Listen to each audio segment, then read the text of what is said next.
Siguiendo con el enfoque formal, ahora vamos a ver la Escuela Neoclásica de la Administración. Esta escuela está formada por los continuadores de los clásicos de la Administración, Taylor y Fayol.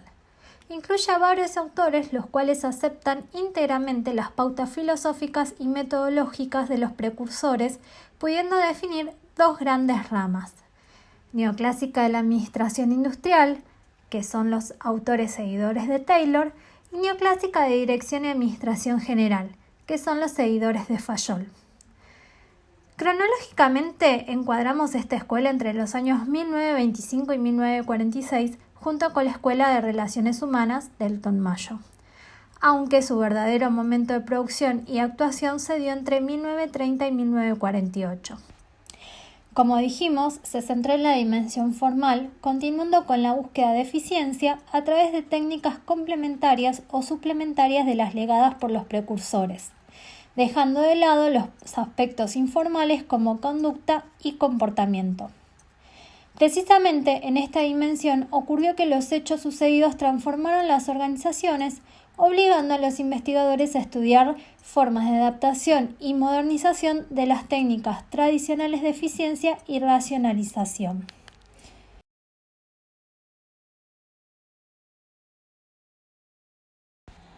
Los sucesos a los que nos referimos fueron la Segunda Guerra Mundial, la expansión económica de los Estados Unidos, el constante grado de concentración económica y la evolución del nivel tecnológico que generaron las siguientes características diferenciales en las organizaciones: mayor automatización en sus procesos productivos, menor utilización de la mano de obra en trabajos de producción, mayor cantidad de miembros por el crecimiento de las organizaciones, mayor cantidad de fines a alcanzar en cada organización por su crecimiento horizontal. Con estas características hubo otras que no variaron desde el momento en que Taylor y Fayol aportaron sus desarrollos: la búsqueda constante de la máxima eficiencia fabril y una rígida estructura de dirección. Los autores de esta escuela buscaron satisfacer las siguientes necesidades: adecuar las técnicas de eficiencia a los cambios tecnológicos, adecuar las técnicas de eficiencia a los nuevos sistemas automáticos, adecuar los procedimientos y principios de dirección a la mayor cantidad de miembros y de fines de las organizaciones, formular los principios de estructura y control que posibiliten la dirección de las organizaciones y formular los principios de departamentalización y de autoridad funcional para atender los múltiples fines organizacionales. Su finalidad era adaptar y ajustar los esquemas clásicos a las nuevas exigencias del contexto sin modificar sustancialmente los modelos clásicos.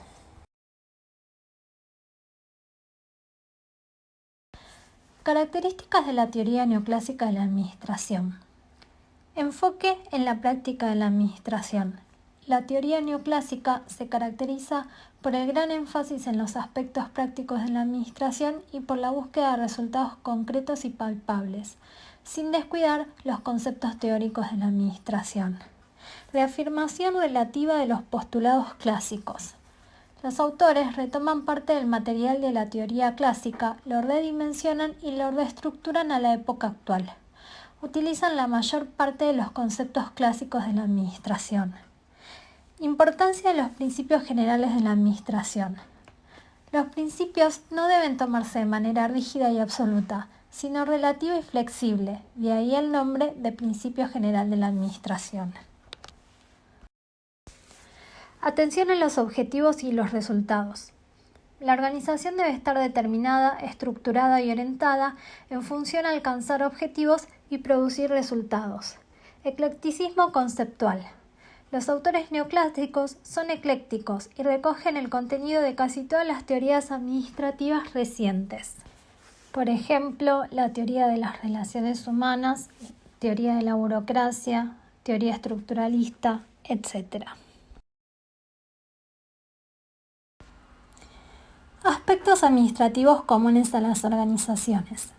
Según Peter Drucker, todas las instituciones son organizaciones y tienen una dimensión administrativa común, en cuanto a los objetivos, en cuanto a la administración y en cuanto al desempeño individual. En cuanto a los objetivos, Las organizaciones no viven por sí mismas, solo son medios u órganos sociales que pretenden realizar una tarea social. No consideran un objetivo adecuado para la organización la supervivencia de la misma. El objetivo de la organización está siempre fuera de ella y es una contribución específica para el individuo y la sociedad. En cuanto a la administración, las grandes organizaciones tienen distintos objetivos y propósitos, pero en el área administrativa son esencialmente semejantes. Todas exigen la reunión de muchas personas que deben actuar en conjunto e integrarse en un esfuerzo común. Todas las organizaciones deben adecuar los objetivos de la organización a la necesidad de flexibilidad y libertad individual. Y en cuanto al desempeño individual, indica la eficiencia del personal que trabaja en las organizaciones. Las organizaciones y el individuo deben ser eficaces en el funcionamiento y el logro de la satisfacción, porque son los individuos los que ejecutan, deciden y planean, ya que las organizaciones son ficciones legales que nada hacen por sí mismas, solo actúan en la medida que sus administradores actúan. Según los autores neoclásicos, los principios fundamentales de la organización formal son la división del trabajo, la especialización, jerarquía y amplitud administrativa. En cuanto a la división del trabajo, podemos decir que a corto plazo las consecuencias de la misma fueron mayor productividad y rendimiento del personal involucrado, mayor eficiencia de la organización y reducción de costos de producción, en especial los de materia prima y fuerza laboral. La división del trabajo llevó a que la empresa se desdoblara en 3 niveles administrativos: el nivel institucional, el nivel intermedio y el nivel operacional u operativo. El nivel institucional, compuesto por los dirigentes y directores de la organización, el nivel intermedio está conformado por los gerentes y el nivel operativo está formado por los supervisores. Especialización. La especialización es consecuencia de la división del trabajo. Cada cargo tiene funciones y tareas específicas y especializadas. Jerarquía. Aquí vamos a desarrollar 3 conceptos: autoridad, responsabilidad y delegación. En toda organización formal existe una jerarquía por escalas o niveles de autoridad. A medida que se asciende en la escala jerárquica, aumenta la autoridad del administrador. La autoridad se distingue por 3 características. La autoridad descansa en los cargos de la organización, no en las personas. Es aceptada por los subordinados porque creen que tiene derecho legítimo y fluye hacia abajo por la jerarquía vertical. Responsabilidad. La responsabilidad significa deber de desempeñar la tarea para la que fue asignada la persona. El grado de autoridad es proporcional al grado de responsabilidad asumida por la persona. Y el último concepto, delegación, es el proceso de transferir autoridad y responsabilidad a posiciones inferiores de la jerarquía. Las técnicas de delegación de autoridad son las siguientes. Hay que delegar la tarea completa en una sola persona. Delegarla a la persona adecuada. Se delega responsabilidad y autoridad. Hay que proporcionar información adecuada para que sea exitosa. Mantener una retroalimentación con el subordinado. Y por último, evaluar y recompensar el desempeño. Se debe evaluar los resultados. Amplitud administrativa o amplitud de mando y control. Indica el número de subordinados que un administrador puede supervisar. Cuando un administrador tiene muchos subordinados, su amplitud de mando es amplia. Una amplitud promedio pequeña y muchos niveles jerárquicos produce una estructura organizacional alta y alargada. En cambio, una amplitud promedio larga y pocos niveles jerárquicos produce una estructura organizacional aplanada y dispersa horizontalmente. En la actualidad, las organizaciones tienden a aplanar y comprimir la estructura organizacional para acercar la base a la cúpula y mejorar así las comunicaciones. Un tema muy discutido por los autores neoclásicos es la centralización versus la descentralización. ¿Y a qué se refieren con esto? Al nivel jerárquico en donde se toman las decisiones. ¿Qué significa centralización? Que la autoridad para tomar decisiones está cerca de la cúpula. Y descentralización, que la autoridad para tomar decisiones se desplace hacia los niveles más bajos de la organización. Vamos a analizar las ventajas y desventajas de ambos conceptos. Ventajas de la centralización. Las decisiones son tomadas por administradores que poseen una visión global de la empresa, y quienes toman las decisiones en las altas posiciones están mejor entrenados que quienes están en los niveles inferiores. Las decisiones tomadas son más coherentes con los objetivos empresariales globales. Se elimina la duplicación de esfuerzo de quienes toman decisiones y reducen los costos de operación. Ciertas funciones como compras y tesorería permiten tener una mayor especialización. Las desventajas.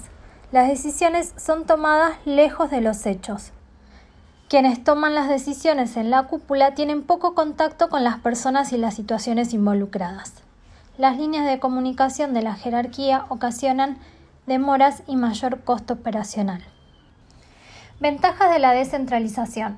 Los jefes están más cerca del punto donde deben tomarse las decisiones. La descentralización administrativa disminuye los atrasos causados por las consultas a la casa matriz o a los superiores distantes. Las personas que viven los problemas son las más indicadas para resolverlos localmente, economizando tiempo y dinero.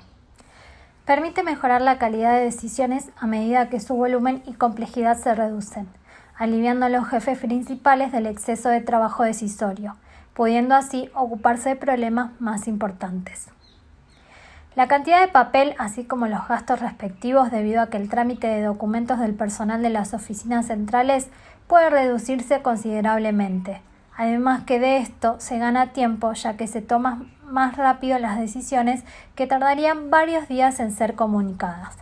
Permite la formación de ejecutivos locales o regionales más motivados y más conscientes de resultados operacionales que el ejecutivo corriente, pues la estructura descentralizada produce gerentes generales en vez de simples especialistas en producción, finanzas y recursos humanos. Por último, vamos a mencionar las desventajas de la centralización. Falta de uniformidad en las decisiones, lo que incurriría en costos operacionales, para lo cual existen reuniones de coordinación entre los jefes inmediatos y la oficina central. Insuficiente aprovechamiento de los especialistas. Generalmente los especialistas se encuentran en las oficinas centrales, lo cual conlleva pensar que ya no se necesita la asesoría de la casa matriz. Falta de equipo apropiado o de funcionarios en el campo de actividades. Al proceder a descentralizar, se debe prever el entrenamiento necesario. Quizás el mejor sistema consiste en la delegación paulatina de las funciones, comprobando con regularidad el desempeño con el fin de cerciorarse de que las funciones existentes fueron satisfactoriamente asimiladas antes de delegar nuevas funciones. Al haber muchas personas involucradas, crece la posibilidad de que haya distorsiones y errores personales en el proceso. De acuerdo a lo que dijimos anteriormente, la división del trabajo llevó a que la empresa se desdoblara en 3 niveles administrativos: el nivel institucional, el nivel intermedio y el nivel operativo. En este sentido, las funciones del administrador se concentran en los elementos de la administración que Fayol definió en su tiempo: planear, organizar, dirigir y controlar, que constituyen el llamado proceso administrativo. Además, los autores neoclásicos establecen que el administrador cumple 3 funciones: volver económicamente productivos los recursos organizacionales, minimizando riesgos y maximizando oportunidades; tornar productivos los recursos humanos, lograr que las personas trabajen juntas, reuniendo en una tarea común sus habilidades y conocimientos individuales; y hacer productivas sus fortalezas e irrelevantes sus debilidades. Y por último, desempeña una función pública. El administrador es visible y tiene una imagen en la comunidad. La escuela neoclásica se abocó a resolver las necesidades de estructura y control de las operaciones de las organizaciones. Las herramientas que utilizaron no fueron creadas ni inventadas en ese momento, sino que en general habían sido expuestas por Fayol. Lo que debieron realizar los neoclásicos fue una adecuación de ellas a las necesidades de la época y una expansión y pormenorización de las subfunciones y elementos de las distintas áreas. Fueron herramientas básicas para la estructura de la organización.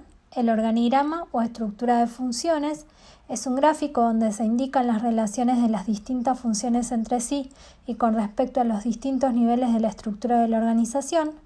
Y el manual de funciones, autoridad y responsabilidad. Describe estos elementos para cada una de las funciones o cargos, estableciendo además de quién depende el cargo y quiénes dependen de él, para qué y hasta qué límites tiene autoridad y cuál es el alcance de su grado de responsabilidad. La teoría neoclásica complementa los aportes de los autores clásicos con nuevas perspectivas de departamentalización, definiendo distintas formas y criterios de especializar de acuerdo a lo que podemos observar en el siguiente cuadro y que profundizaremos en la unidad número 4. Los neoclásicos trataron de elaborar un modelo formal aplicable a todo tipo de organización, siendo el que alcanzó mayor notoriedad al que se conoce como ACME. Estas siglas representaban a la asociación que agrupaba a los ingenieros consultores estadounidenses y respondía a las necesidades de las empresas con un modelo matriz para estructurar sus operaciones. El esquema general incluye 7 áreas básicas, 4 de línea, investigación y desarrollo, producción, comercialización y finanzas y control, y 3 funciones de apoyo, secretaría y legales, administración de personal y relaciones externas.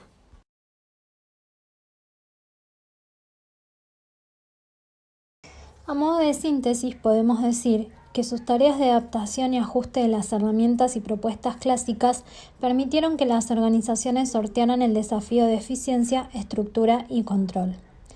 Desarrollaron una administración formal, es decir, actuaron solamente en esta dimensión sin tener en cuenta las variables de la conducta, la participación y del comportamiento. Su concepción fue principista, o sea que construyeron una administración basada en principios, mezclando teoría con técnica y técnica con leyes. Toda la teoría neoclásica naufraga en sus propias falencias. Su falta de soporte científico, su carencia de metodología, la ingenuidad de universalizar experiencias de valor solamente relativo. En realidad, los verdaderos problemas, el del ámbito de control y el caudal y tipo de tarea a controlar, como asimismo su relación con los niveles de decisión y con el grado de descentralización, no fueron tratados. Los neoclásicos arrastraron los vicios excesivos del formalismo, una marcada tendencia mecánica y una falta de dinamización y adecuación. Para cerrar, podemos decir que fueron continuadores de los clásicos, no realizando aportes sustanciales, sino que continuaron las ideas y las pautas metodológicas de estos. Fueron formalistas, no introdujeron en sus trabajos ni el conflicto organizacional ni las variables humanas. Sus modelos fueron mecanicistas y estáticos. Su falta de rigor científico los obligó a apoyarse en los principios de administración, ya que la mayoría de las hipótesis planteadas no fueron totalmente probadas y su enumeración confusa. Las técnicas derivadas de los principios son poco seguras y prácticas, debido a que son aplicables solo a algunos casos. Todas las herramientas usadas por estos para su utilización necesitan demasiados controles previos y muchos ajustes y recortes. La década del 40 fue la época de mayor difusión de los neoclásicos. Al mismo tiempo, marca sus contradicciones y falta de metodología.